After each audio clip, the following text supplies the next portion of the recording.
মা, ও মা, আমার বন্ধু নানি বাড়িতে বেড়াতে গেল মা। আমিও নানি বাড়ি বেড়াতে যাবো মা। না বাছা, ও কথা বলে না।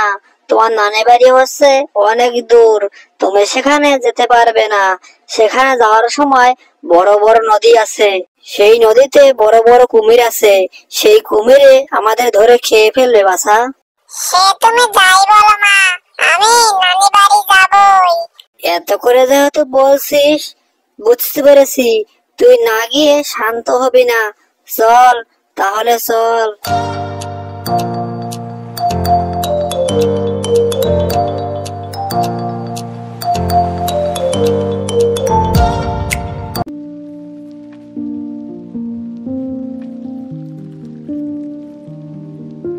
দেখেছিস কত বড় নদী। এখন এই নদী আমরা কি করে পার হব? তোকে আমি আগেই বলেছিলাম এই বড় নদী এখন কিভাবে পার হব। আর এই নদীতে ভয়ঙ্কর কুমির আছে। তুমি একদম চিন্তা করো না মা, এই নদীতে আমার একটা বন্ধু আছে, আমার একটা কুমির বন্ধু আছে। তাকে ডাকলেই সে আমাদের ওপারে পার করে দেবে। বলিস কি রে বাছা? কুমির আবার তোর বন্ধু হলো কি করে? কুমিরের নাম শুনলে তো ভয়তে গলা শুকিয়ে যায়। তুমি একদম ভয় পেও না মা, সে অনেক ভালো বন্ধু। দেখো আমি ডাকলেই চলে আসবে। কুমির বন্ধু, ও কুমির বন্ধু, কুমির বন্ধু।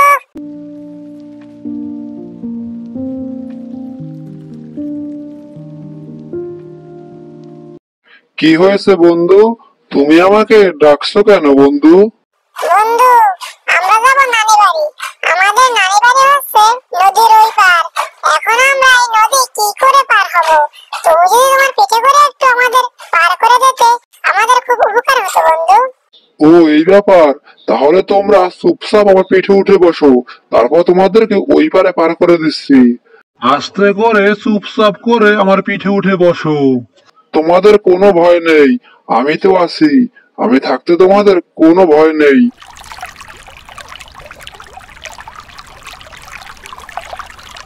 তোমাকে অনেক ধন্যবাদ কুমির বন্ধু। তোমাদেরকে অনেক ধন্যবাদ। তোমরা আসার সময় আবার আমাকে ডাক দিও, আমি তোমাদের পার করে দেব কেমন? আচ্ছা কুমির বন্ধু, তোমার এই ঋণ আমরা কোনোদিন ভুলবো না।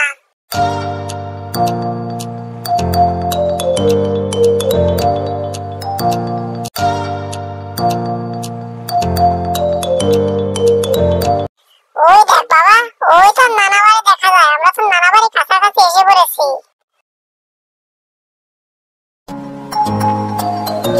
বাবা কেমন লাগলো তোর নানি বাড়ি? খুব ভালো লেগেছে মা। তারপর তারা আবার সেই পথ দিয়ে তার নানি বাড়ি থেকে তার কুমির বন্ধু পিঠে চড়ে বাড়িতে চলে গেল।